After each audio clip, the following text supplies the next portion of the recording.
Hi hello இன்றைக்கி என்ன recipe பார்க்க போகிறோம் பார்த்தீங்கன்னா ஜவ்வரிசி பால் கொழுக்கட்டை தாங்க. வாங்க எப்படி செய்கிறதுன்னு பார்க்கலாம்.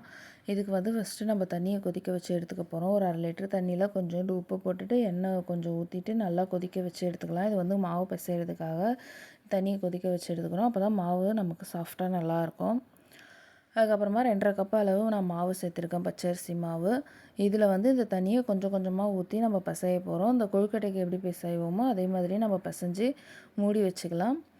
இது கொஞ்ச நேரம் ஆறுனதுக்கப்புறம் தான் நம்மளால் உருண்டை பிடிக்க முடியும். அதனால் பிசைஞ்சிட்டு மூடி வச்சிடலாம்.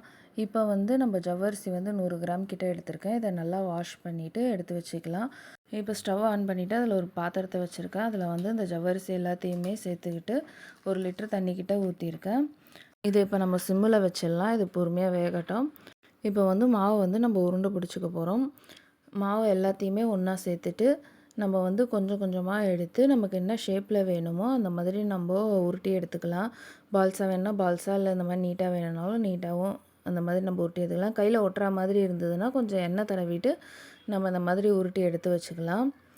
இப்போ இதிலேயே கொஞ்சம் மாவை மட்டும் நான் எடுத்து வச்சிடுறேன். ஏன்னா அதை வந்து நம்ம கரைச்சி நம்ம தண்ணியில் சேர்த்துக்க போகிறோம்.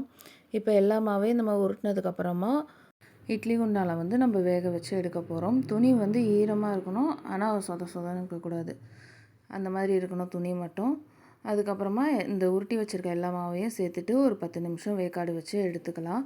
அதுக்காட்டியும் ஜவ்வரிசியும் நமக்கு வெந்துடுச்சு. நடுவில் நான் கிண்டி விட்டுட்டு தான் இருந்தேன். இப்போ வந்து என்ன பண்ண போகிறோன்னா, நம்ம கொஞ்சம் மாவு எடுத்து வச்சுருந்தோம் இல்லையா, அதை வந்து நம்ம இப்போ இந்த ஸ்டேஜில் சேர்க்க போகிறோம். ஜவ்வரிசி வந்ததுக்கப்புறம் தான் சேர்க்கணும். இந்த மாதிரி கொஞ்சம் மாவு எடுத்துகிட்டு இதில் கொஞ்சமாக தண்ணி விட்டு கரைச்சி எடுத்துக்கணும். கட்டி இல்லாமல் நம்ம கரைச்சி எடுத்துக்கணும். கரைச்ச மாவை வந்து இப்போ நம்ம ஜவ்வரிசியோடு சேர்ந்து மிக்ஸ் பண்ண போகிறோம். ஊற்றும் போதே நல்லா மிக்ஸ் பண்ணிக்கிட்டே ஊற்றணும். ஏன்னா அரிசி மாவு இல்லையா, சட்டுன்னு அடி பிடிச்சிடும். சிம்மில் தான் செய்யணும் இது எல்லா வேலையுமே.